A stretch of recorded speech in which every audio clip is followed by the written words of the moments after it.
Okay, so the next one we're going to go over is stretchers and stretcher mounts for rear entries.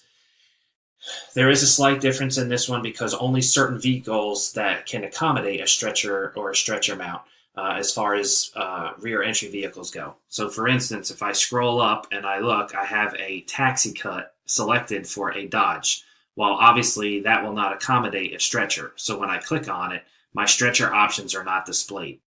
However, if I scroll back up and I select a long cut, then it will display the proper stretcher mount options. So I can select what stretchers I would like.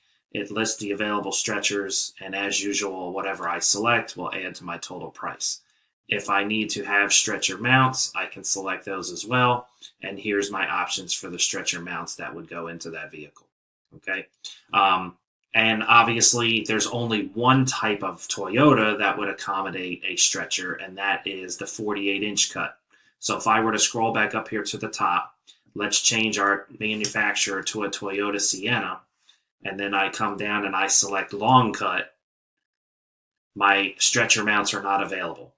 If I go back up and I select taxi cut, my stretcher mounts are still not available because I cannot add stretchers into those units. However, if I do change it to a 48-inch cut, now the stretcher options become available. So it's a little bit different in this one. The restrictions have been put on purpose so we accidentally don't select the wrong item when you're trying to build a particular vehicle. But otherwise, it works very similar to everything else we've been going through. Thank you.